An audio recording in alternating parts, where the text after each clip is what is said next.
Studies, perkenalkan kami dari kelompok 9 yang beranggotakan Adam Sahdan, Marentino Langkatikasari, dan Gali Adam Saputra yang ingin memaparkan materi mengenai metode pengumpulan data melalui pengamatan. Kami bertiga ingin menjelaskan materi ini sebagai bahan penyelesaian tugas dalam bidang psikologi klinis.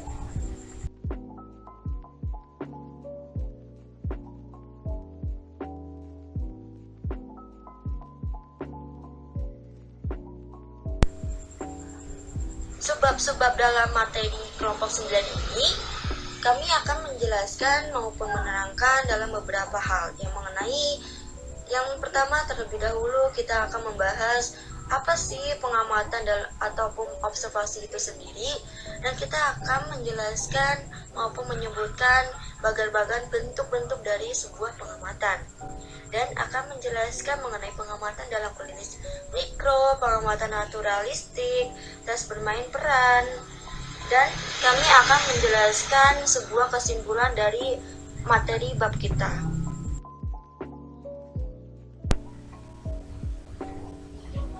Observasi maupun pengamatan. Hal ini merupakan sebuah proses dalam merekam sebuah pola perilaku manusia, objek, dan kejadian-kejadian tanpa menggunakan pertanyaan beruntun maupun berkomunikasi dengan subjek.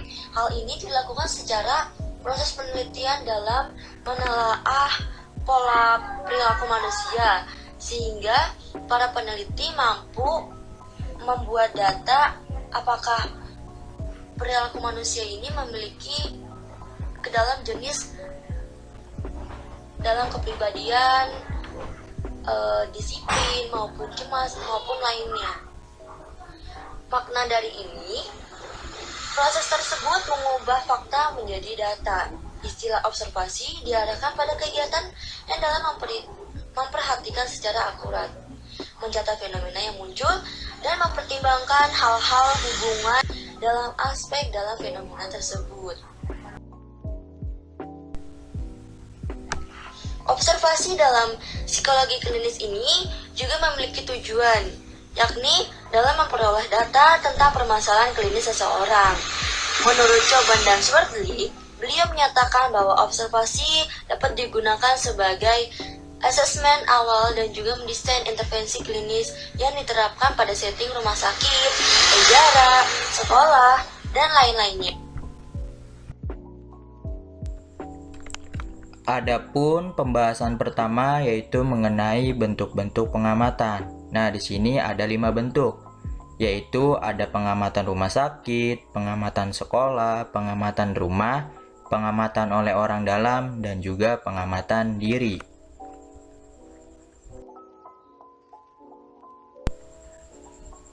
Satu, pengamatan rumah sakit. A. Impotent multidimensional brachiatric scales atau IMS. Skala ini luas digunakan oleh teknis rumah sakit jiwa yang mengamati dan mewawancarai kliennya pada situasi tertentu. IMPS terdiri atas 75 item yang bisa dinilai oleh pengamat atau pewawancara pada skala 5 atau 9 butir. Skala itu digunakan untuk wawancara. Jawaban terhadap pertanyaan pada skala tersebut, ya atau tidak, bergantung pada status mental pasien.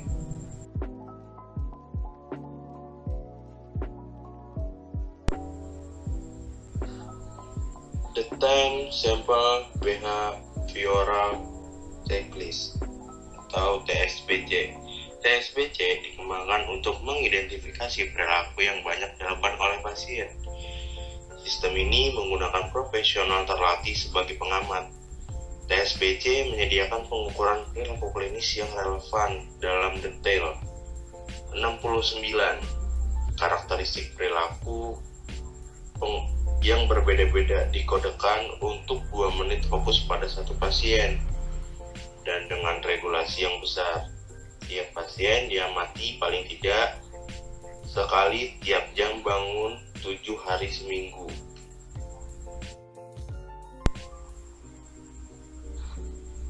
The Behavioral Study Form atau BSP. BSP mensyaratkan personal seperti Perawat atau teknis yang mengamati klien kira-kira tiap 30 menit dan mencatat perilaku tertentu. Pada tiap butir pengamat, perawat mencatat perilaku khusus untuk klien tertentu yang membedakan dengan aktivitas umum klien lainnya. Catatan juga meliputi tiap perilaku selanjutnya yang menyertai aktivitas tersebut. Data dikumpulkan selama periode tertentu yang dapat diringkas dalam tabel yang berisi rata-rata waktu tidur, bergerak maju mundur, jalan ke sana kemari, atau menonton TV. Data dapat pula disajikan dalam bentuk grafik.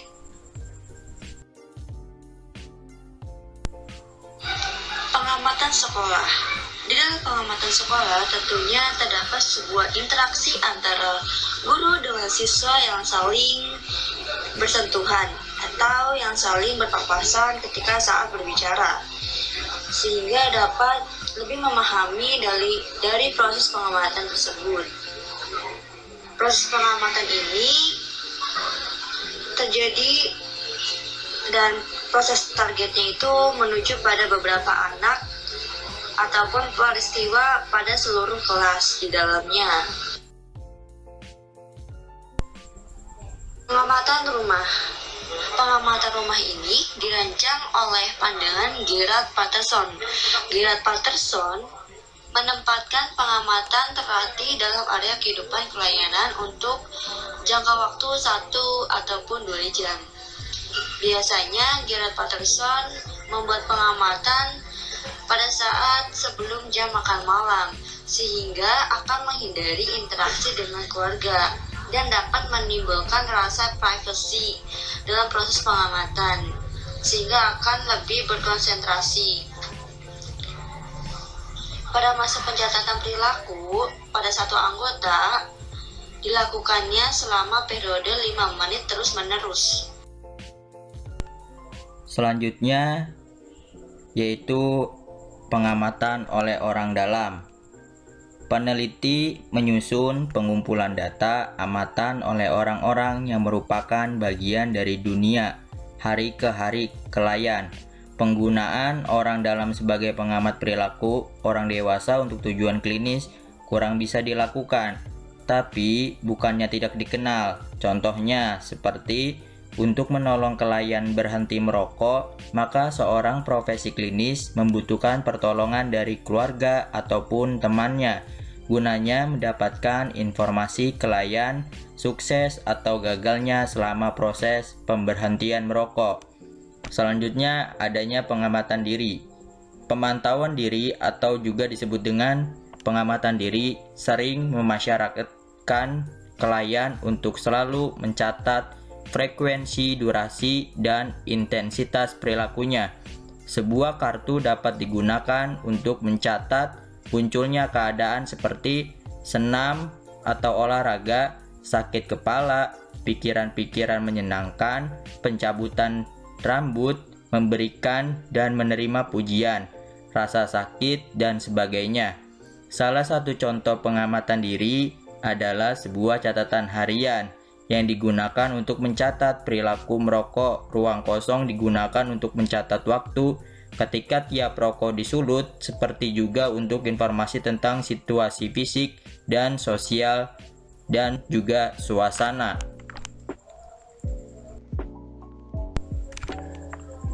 Oke, baik. Selanjutnya yaitu adanya pengamatan dalam pengiraan mikro. Nah, dalam pengiraan mikro, penggunaan tes psikologi dan wawancara sangat penting. Akan tetapi, tidak kalah pentingnya adalah pengamatan selama tes psikologi dan wawancara itu berlangsung. Pengamatan saat ini teramat penting dilakukan karena dari hasilnya akan didapatkan banyak data yang tidak dapat terlihat dari hasil tes psikologi ataupun wawancara saja. Selama tes psikologi dan wawancara berlangsung, pengamatan dapat ditujukan pada ekspresi verbal dan non-verbal individu. Kedua ekspresi tersebut merupakan sumber yang akan kaya sebagai bahan untuk menentukan suatu kesimpulan dari hasil psikotes dan wawancara. Pembahasan selanjutnya yaitu adanya pengamatan naturalistik. Pengamatan naturalistik memberikan peluang pandangan akurat tentang perilaku yang diamati tanpa ditutup-tutupi oleh kesadaran diri klien atau usaha untuk memberikan kesan tertentu. Pengamat adalah peserta dalam semua kegiatan. Pengamatan biasanya berupa catatan, anekdot, atau peristiwa khusus dan unik yang dapat digunakan sebagai contoh perilaku sehari-hari masyarakat di mana pengamat terlibat dalam kehidupan dan kegiatan mereka. Catatan anekdot ini berguna untuk dijadikan suatu penilaian detail atau yang disebut dengan etnografi yang bertujuan untuk memberikan pemahaman mendalam tentang pengalaman seseorang, perilaku, perspektif, dan sejarah dengan memaknai apa yang dianggap atau dipercayai dalam konteks keadaan pribadi dan lingkungannya. Tes bermain peran. Dalam bidang klinis, permainan peran memiliki tugas sebagai basis untuk pendekatan kelompok dengan penanganan psikodinamika dan fenomenologi. Hal ini digunakan sejak tahun 1955. Demikian, pada tahun era 1960-an, tes bermain ini memiliki peran menjadi sebuah bagian program sistematis dalam pengiraan klinis. Permainan peran yang sering digunakan dalam pengamatan terkendali dalam pengiraan kompetensi sosial, ekspresi diri, maupun asertivitas. Prosedur tes bermain ini sama dengan seperti dalam tes situasi yang dikembangkan oleh Ram dan Merson. Dalam arti tes situasi ini juga digunakan sebagai menggali keterampilan sosial mahasiswa.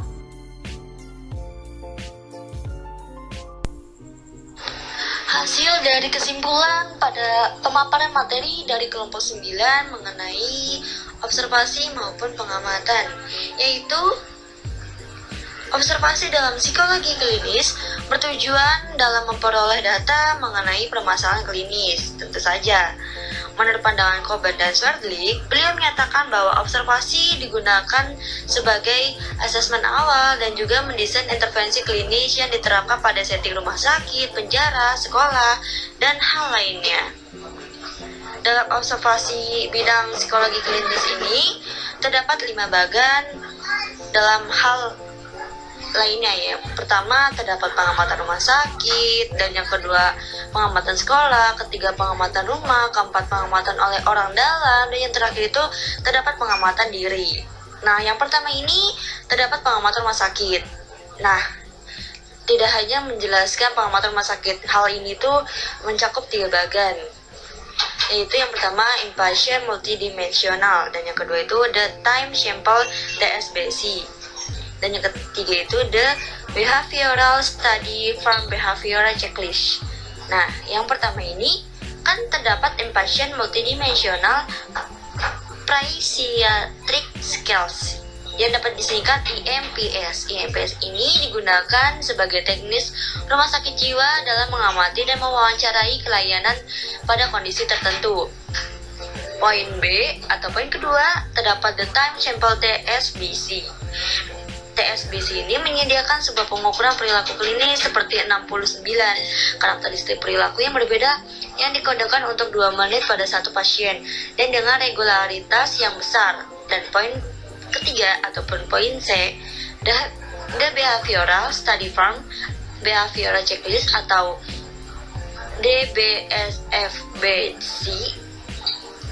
ini merupakan teknis untuk mengamati kelainan kira-kira tiap 30 menit dan mencatat perilaku tertentu. Pada tiap butir pengamatan, perawat mampu mencatat perilaku khusus untuk kelainan tertentu yang mampu membedakan dengan aktivitas umum lainnya. Dan yang ketiga atau bagian kedua itu terdapat pengamatan sekolah. Di dalam pengamatan kelas itu dapat mengarahkan pada satu anak dan mereka yang berinteraksi dengannya, berbicara dengan orang dewasa atau anak lain yang bersamaan dengan sentuhan yang dilakukannya. Yang ketiga itu terdapat pengamatan rumah. Dalam pengamatan untuk menghindari interaksi dengan keluarga, biasanya pada saat sebelum makan malam atau pada saat sebelum jam makan malam. Hal ini guna untuk lebih privacy maupun lebih mampu berkonsentrasi dalam proses pengamatan. Nah, perilaku ini dilakukan oleh satu anggota pada suatu waktu selama periode 5 menit terus-menerus. Yang keempat itu terdapat pengamatan oleh orang dalam. Apa sih yang dimaksud orang dalam itu? Jadi, profesi klinis membutuhkan pertolongan dari keluarga atau temannya guna mendapatkan informasi kelainan sukses atau gagal selama proses pemberhentian merokok. Contohnya seperti itu. Dan poin terakhir terdapat pengamatan diri. Dalam sebuah pemantauan diri, biasanya dilakukan mencatat frekuensi, durasi, dan intensitas perilaku. Hal ini juga terdapat alat tes yang dapat digunakan untuk mencatat munculnya keadaan, yaitu sebuah kartu waktu.